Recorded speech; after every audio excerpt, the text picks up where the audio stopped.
What happens when a man who has clawed his way out of addiction, prison, and despair sits down for a television interview and the person across from him refuses to see his transformation?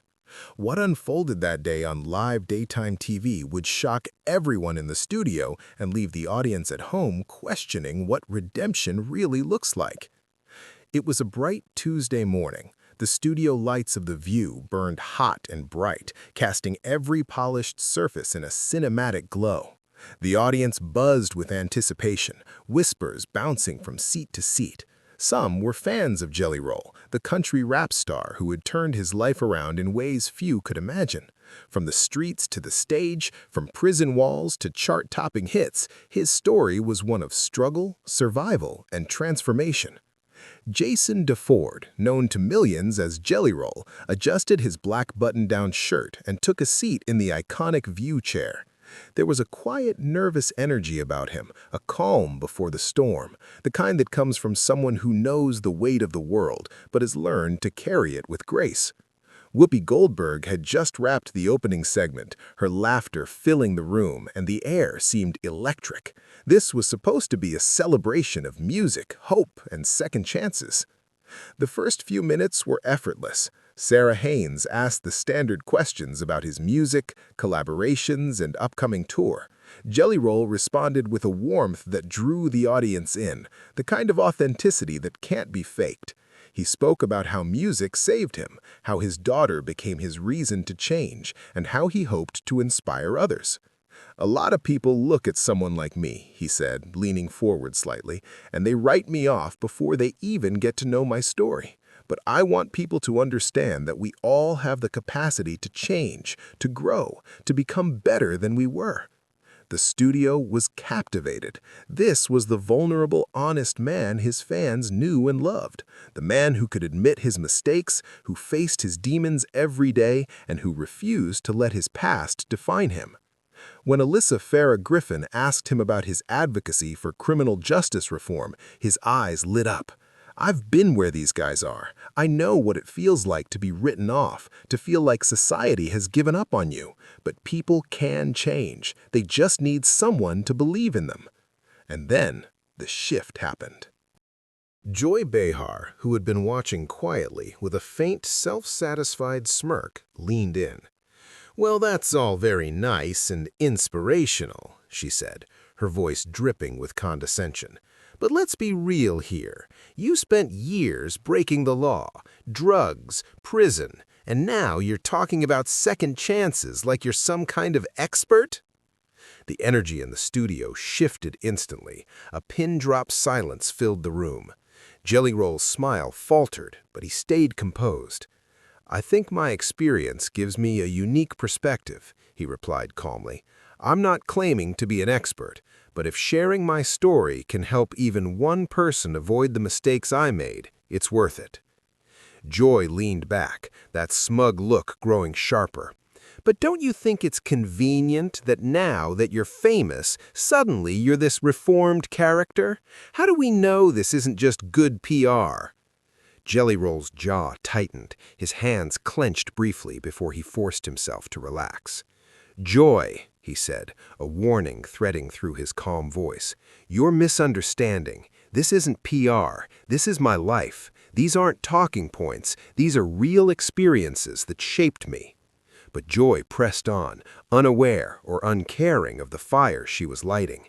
"It's easy to talk about redemption when you've got record deals and sold-out concerts. What about the people you hurt along the way, the communities damaged by your past?" And then it happened.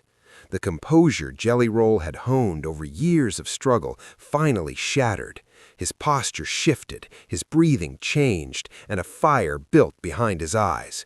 "You want to talk about the people I hurt?" he roared, rising from his chair so fast it tipped backward. Towering over the desk, his voice reverberated through the studio. "Let's talk about them. Every day since I got clean, I've been trying to make amends, trying to do better, trying to help people." The audience gasped. Camera operators scrambled. The other hosts froze. Joy, for a moment, seemed almost pleased, like she had provoked the reaction she wanted. "There it is," she said smugly, "the real you." But Jelly Roll wasn't done. He leaned forward, hands planted firmly on the desk, his voice dropping to a low, menacing growl. "The real me spent 3 years in county jail thinking about every person I hurt, every family I damaged, every life I destroyed. The real me has nightmares about kids who overdosed on drugs I sold. The real me goes to funerals of people who didn't make it out like I did." Joy tried to interrupt, but Jelly Roll cut her off. "No, you wanted this conversation. We're having it. You sit there judging from your ivory tower, but what have you sacrificed? What have you overcome? You don't know real change." Even the other hosts were silenced. Whoopi, usually quick to restore order, could only watch as this moment unfolded. Jelly Roll's voice rose and fell with controlled intensity, his anger tempered by heartbreak and authenticity. "You think you're holding me accountable? I hold myself accountable every day. I visit prisons, I mentor kids, I donate to families affected by overdoses. What do you do besides tear people down?" The tension was palpable, the studio frozen in time. For the first time, Joy's smug expression faltered. She realized the conversation had escaped her control. "I'm asking hard questions," she protested. "Hard questions? Is that what you call this? Tearing down someone who's trying to do better? You can dish it out, but you can't take it." And then something shifted.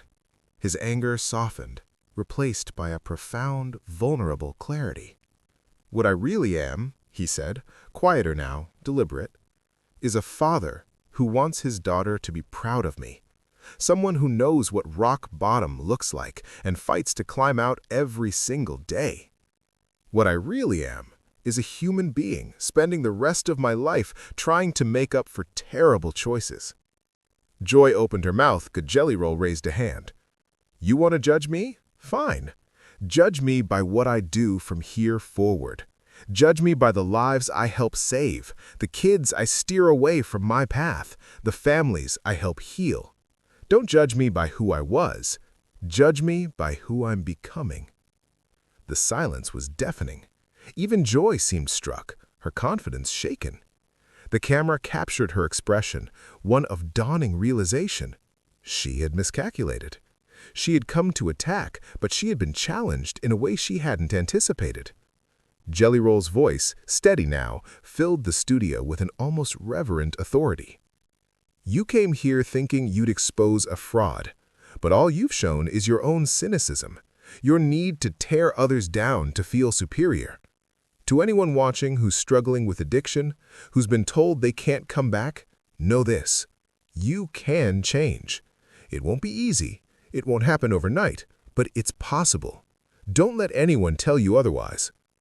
Joy made a final attempt to respond, calling him dramatic. Jelly Roll shook his head. "You attacked my character, my motives, my redemption. You tried to tear me down on national television for no reason other than your own entertainment. And when I defended myself, when I showed real accountability, you call me dramatic?" He turned to Whoopi, the tension finally leaving his body as he addressed her directly. "Thank you for having me. I won't apologize for defending myself against someone who came at me with malice. This was about hope, about redemption, and it's still about that, even if she doesn't see it." As he walked off the set, the audience sat in stunned silence. The other hosts looked shell-shocked. And Joy? She sat alone, diminished somehow, grappling with the impact of words she hadn't expected to be confronted with. A routine interview had become a profound lesson in humanity, accountability, and the raw, unflinching power of redemption. This confrontation wasn't about ratings. It wasn't about celebrity drama. It was about the possibility of change and the courage it takes to demand that people see it, respect it, and allow it to exist. To anyone watching this story unfold, redemption isn't a PR stunt. It isn't something you earn in headlines or applause. It's a daily choice. And sometimes it takes standing up for yourself against the world to show others that it's possible.